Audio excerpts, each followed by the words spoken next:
What is going on, everybody? It is Tyler, also known as TheKeybladeMaster 326, and along with me is my good friend Alex, also known as sinisterbadger. What's going on, Alex? Dude, I am great. How are you today? Doing fantastic. Guys, this is going to be part 3 of my E3 podcast. Hope you guys enjoyed the first 2 parts with my main people, Max and Jeremy, where we talked about everything E3 had to offer, with the exception of Nintendo, which we are saving today.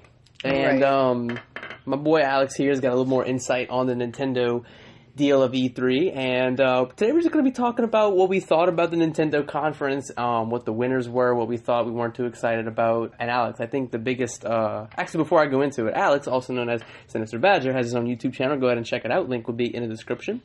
But moving on to our first topic, I wanted to go ahead and talk about the biggest announcement that came out of Nintendo, and that was Super Mario Odyssey. That is, oh my god, that is their biggest game. But I think the biggest thing about it, it's not only so different, it's just weird. But I think it is weird. It's a good weird. That's the vibes that I get from it. Because I want to play it. I want to try it, and it does seem interesting. It's next-gen Mario, which I'm very excited about. But it goes back to Mario 64, is what it looks like. It really the mechanics is interesting. Now, the trailer does open out with a dinosaur, and I was like, wait, this is the wrong trailer. But no, upon actually watching the trailer, I was like, wow, it actually seems like actually watching the gameplay and how everything unfolds. I mean, you can literally, I find it weird saying you get to possess anything you want by throwing your hat at it. But, I mean, other than that, it does look exciting. I really like how they're changing up Mario. See, and that's what I like about Nintendo. They never disappoint. At some point, they'll always do something different. But I'm excited about the scope of it. I mean, we saw it with Super Mario 3D World for the Wii U, and that did really well. And it's a Mario game, so you know people are going to buy it. And now, just to kind of glance over, I mean, am not a big fan of it, but we do have Xenoblade Chronicles 2 coming out, which, you know, I'll give it a shot. I've never played them before. Until you try it, you never know. But it looks interesting. It does. It doesn't look like it's bad. Now, we also got kind of like, not an announcement or a trailer for it, but it has been confirmed that there is going to be a Pokemon game, specifically a Pokemon RPG for the Nintendo Switch. You know, I'm excited. I think this could be the next, what was it, Pokemon XD? We haven't seen one of those in a while. That's what I'm excited about. Now, the thing is that this is confirmed to be like a RPG game, and it's not going to be like Battle Revolution where it's just arena style or Coliseum or anything like that. I'm really excited about this game. Now, the creator did say that we're not going to be getting it for at least a year and a half at the most, so it's going to be a while till it comes out. But it's good that they tell us now. Within that year and a half, we should be getting at least a teaser trailer in the next...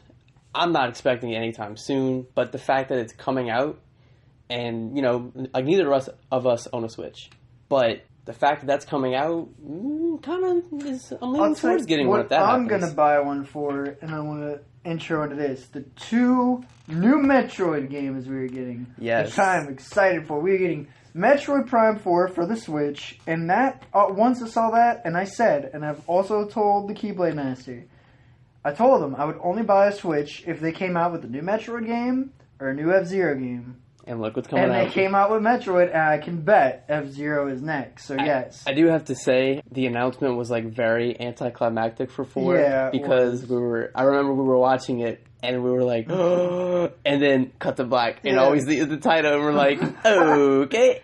At least Samus Returns got a big trailer. And I think a lot of people are going to like that because it's classic Metroid. Not 1 and 2, but like Super Metroid and Metroid Fusion and Metroid Zero Mission. The ones that people love the most. And it returns to that formula. I'm also a big sucker for a good handheld game because I feel like those are... I'm not going to say they're dying out, but people aren't playing them as much. Because especially, you know, younger people, they play games on their phone all the time, which personally I'm not a fan of. Yeah. There's maybe 1 or 2 games that I've had installed for over a year. Tetris. You know, but I mean, I like how they're still pushing out handheld games, and that looks like a really good handheld game. The handheld games can sell well. We've seen it before. It's just a matter of what they release. You notice when they release a new Pokemon, everyone buys. When they do a new Zelda, everyone buys. Sonic, it just depends on the franchise and what it is. Yeah. You know?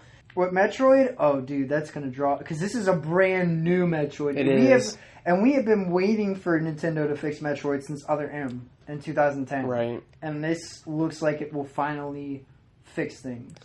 Well, you did... A few seconds ago, you did mention Zelda. And I want to segue into that. Breath of the Wild is getting a... Best game ever made, by the way. One of. Is getting a DLC, which upon hearing this, I was like, huh. Now, whenever the game first came out, me and you were talking about how innovative and how exciting it was for Zelda to be an more open world experience, and look at the success the game had. Yeah. Perfect scores across virtually it's the reason some people just bought a Switch. It is. Mostly, yeah. I mean, but I'm still under the impression, I mean, with the release of ARMS recently, I would say maybe people are going for that party-style game, which I've actually played ARMS, and it's really fun. The selling point of the Switch now is Legend of Zelda Breath of the Wild. And it will be Metroid, too. And it will be Metroid when it comes out. But no, the fact that it's getting a DLC and releasing June 30th is really exciting. The game's been out... Actually, in 10 days. Yeah, from the time we're recording this. And really exciting stuff to come from that.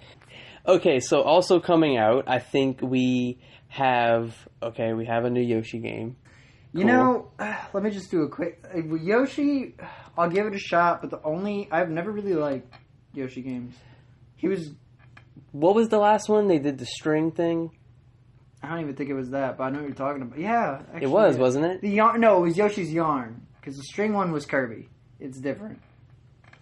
I know. It's Yoshi's hit and miss. Yeah, but I mean, look, like there's always that dedicated fan base to certain games, and there's a new Kirby game coming out. That I'll play. The last Kirby game we got he was with mechs. Yes. So that was exciting. But I think with all that said and done, I mean, that's all the games. Of course, with the other podcast I did, we also talked about the winners and losers. Yeah. And I'm going to go ahead and ask you, Alex, and I'll go right after you. But I want to say, out of all the games we've discussed today, what would you say is like the biggest announcement from Nintendo? Metroid.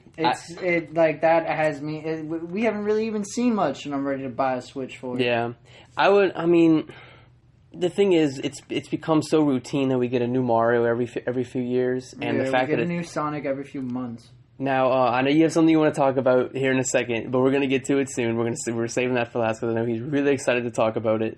I think my biggest win is a tie between either the Breath of the Wild DLC, which I think is really cool how this is the first time we've gotten add-ons for a Zelda game, isn't it?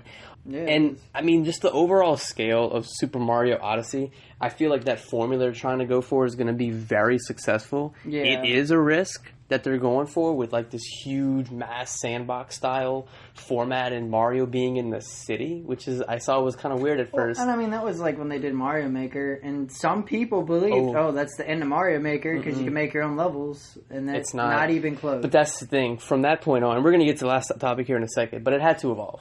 You know, because we had Mario Maker, which you could create your own side-scrolling missions, and it was fun. Now, you want to take this last topic away? It's nothing that was really, like, was there a trailer for this at E3, or just something? Yeah, there were actually a few. So we are getting, if anyone knows me, the Blue Blur, Sonic the Hedgehog, is all my life's work. I love Sonic. And we are getting Sonic Mania and Sonic Forces, both on Switch, PlayStation 4, PC. It's on everything. And I think the main one most people are looking at is Sonic Mania, because it's classic Sonic. They actually added in new mechanics, which is nice. And you can play as the classics, you can play as Tails, you can play as Knuckles. And they're revealing levels as they go. And they're bringing back some, there's some hidden references to old characters in the 90s that no one really remembers, unless you were like me and read the comics. So it's interesting to see what they're going to do. And the biggest thing with Sonic Forces, you have to make your own character. It's not just an option, you have to do it. So you play as classic Sonic, modern Sonic, in your own character. And they brought back Chaos from the first Sonic Adventure, Salvic, which was some dude from Sonic Lost World. We have Classic Metal Sonic and Shadow the Hedgehog from Sonic Adventure 2 Battle, teaming up with a new villain with mysterious powers who's also teamed up with Eggman. So I think we're in for a huge treat. I think this is the game that's going to bring people over to Sonic.